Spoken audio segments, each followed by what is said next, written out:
अस्सलामुअलैकुम। मोहम्मद अज़ीज़ सिद्दीक़ अपने programme maths news के साथ हाज़िर खिदमत है। 7 मई 2025 कहा तो ये जा रहा था कि 9 मई को मिलिट्री कोर्टों के क़याम के हवाले से फ़ैसला आएगा, लेकिन अब फ़ैसला आज आ रहा है। जिससे प्रोग्राम रिकॉर्ड कर रहा हूँ, मुझे पता है, अंदाज़ा है, हर एक को पता है कि फ़ैसला क्या आना है और आप समझ सकते हैं कि क्या पॉसिबिलिटीज़ आ रही हैं। इस्लामाबाद हाई कोर्ट के जजेस बहादुर साबित हुए हैं और इस निज़ाम के ख़िलाफ़ खड़े हो 26वीं आइनी तरमीम और जिस तरह कोर्टों को पैक करना या मामला, वो खड़े हो गए हैं। जस्टिस मोहसिन अख्तर के यानी कि बहुत ज़बरदस्त रिमार्क्स, बड़ा अच्छा उन्होंने काम किया। मखसूस नशिस्तों का फ़ैसला में अब क्या होने जा रहा है वो भी आप समझ सकते हैं। आज बहुत सी चीज़ें सामने आ जाएंगी। जस्टिस बाबर सत्तार जो है ना, अपने मौक़िफ़ पर डट गए हैं। अच्छा, उससे पहले मैं बताता चलूँ, कौमी सलामती कमेटी ने जारी कर दिया है UNO के पास जाना, पाक फ़ौज को इख्तियारात, सारी बातें उन्होंने कह दी हैं कि क्या किस तरह से लेकर चलना है।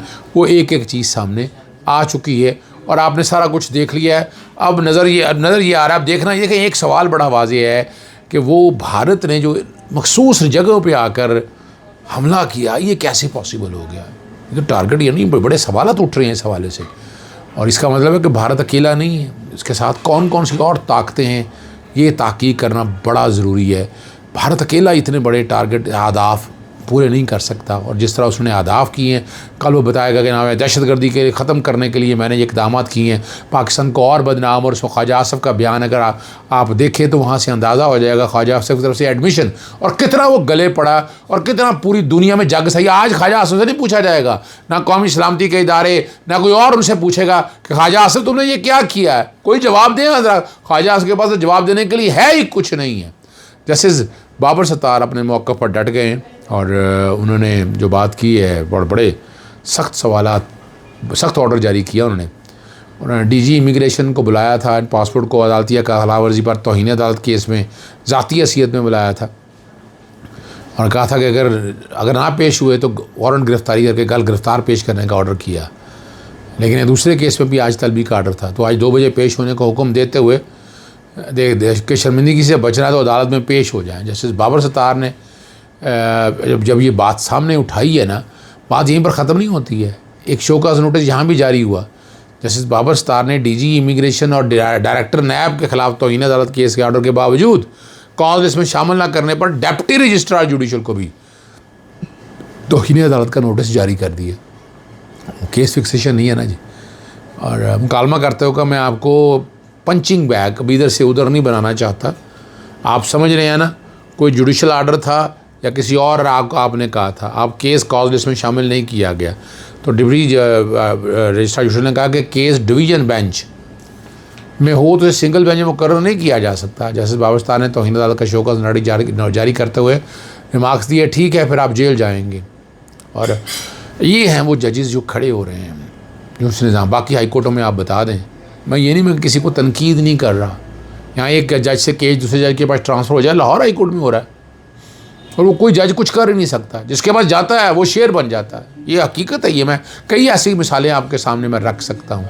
जस्टिस मोहसिन अख्तर के आने का मिसिंग पर्सन की बाजियाबी केस में बड़ा ऑर्डर जारी कर दिया। कई साल से लापता शहरी उमर अब्दुल्ला के कमसन बच्चे को अपने पास बुलाया, कुर्सी पर बिठाया और चंद सवालात किए। रिमार्क्स देते हुए कहा कि इस बच्चे मैंने चंद सवाल सब जवाब दिए, इन्हीं बच्चों ने आगे इस मुल्क को संभालना है। शायद अल्लाह ताला ने चीज़ों को बेहतर रास्ता निकाल दे।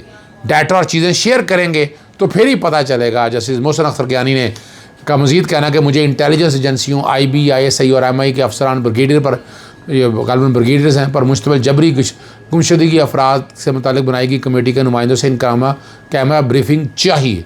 रियासत को बताना होगा कि मिसिंग पर्सन के मामले में कैसे निपटा जाए। रियासत के अपने ही मसाइल हैं, जंग चल रही है, लेकिन इस मसले का भी हल निकाला जा सकता है। Attorney general in camera briefing से मुतालिक पूछ कर अदालत को आगाह करें। और देखिए, पहलगाम वाले वाक़े के बाद इंडिया बड़ी बुरी तरह से एक्सपोज हो चुका हुआ है। जहाँ ये मसला बैनुल-अक़वामी इदारों तक लाया जाए, उससे कबल वज़ारत इत्तलात की तरफ से इंटरनेशनल और कौमी मीडिया को कोटली, मुरीद के, अहमदपुर, शर्किया, इन सब जगहों का दौरा कराया जाए। और जहाँ भारत ने गुज़श्ता रात पाकिस्तान पर हमले किए, मासूम शहरियों को निशाना बनाया, ये कत्ल है, दहशतगर्दी है।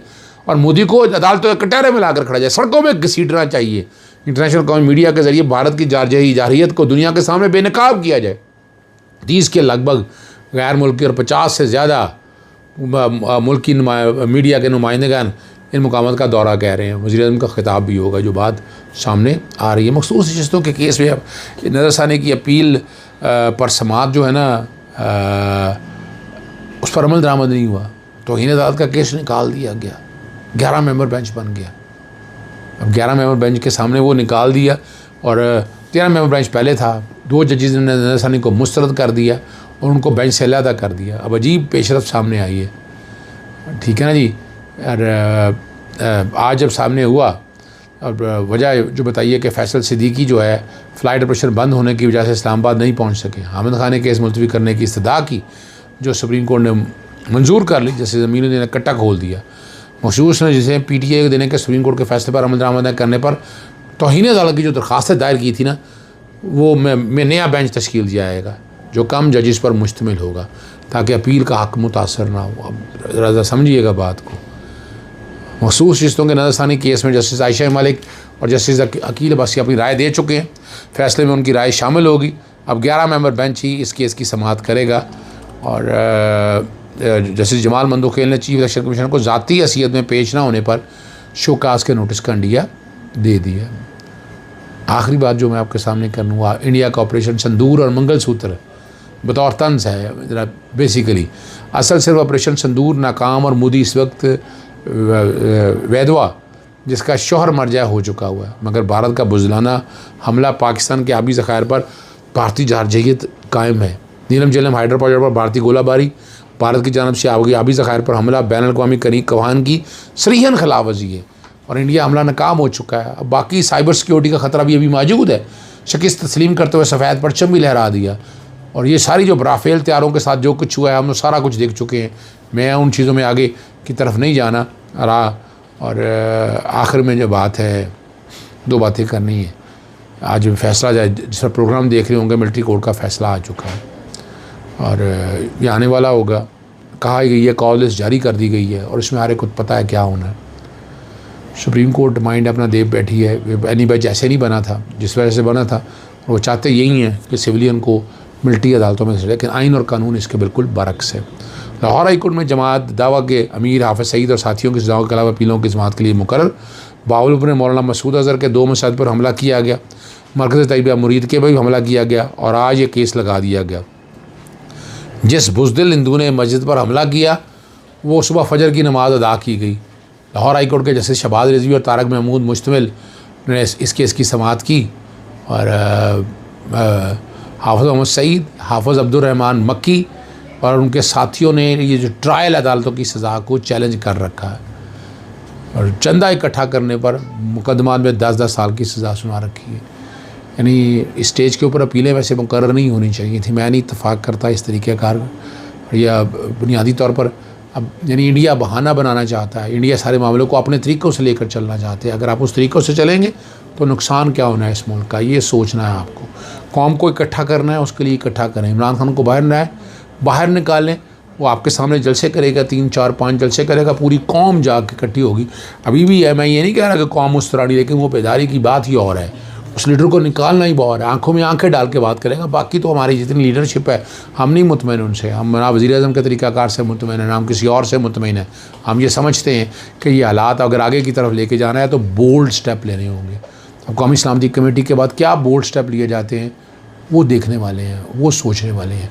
और अल्लाह करे कि हम वो बोल्ड स्टेप वाकई ही बोल्ड बना सकें, सिर्फ बातें ना कर सकें। कौम खड़ी है, कौम देखें, और ये एक ऐसा नाजुक मौका है कि इसमें तमाम सियासी जमातों को इकट्ठा करना है। लेकिन यहाँ अंदरूनी बात यही है कि आप खैंचाता नहीं करते रहें। और बड़ा दिल गुर्दा दिखाया है पाकिस्तान तहरीक-ए-इंसाफ ने, यानी हम मेरे समेत सब लोगों ने इस वक्त पाकिस्तानी फ़ौज के साथ खड़े हैं, इस निज़ाम के साथ खड़े हैं। और हम खामोशी से नहीं बैठेंगे, ये बता दें आपको। हम खामोशी से ना बैठने वाले हैं ना बैठेंगे। इनको इनके मंतकी अंजाम तक पहुंचाने के लिए हम हर वो कदम उठाएंगे जो पाकिस्तान की बेहतरी की तरफ जाएगा। इजाज़त चाहता हूँ। अस्सलाम वालेकुम, अल्लाह हाफ़िज़। पाकिस्तान जिंदाबाद।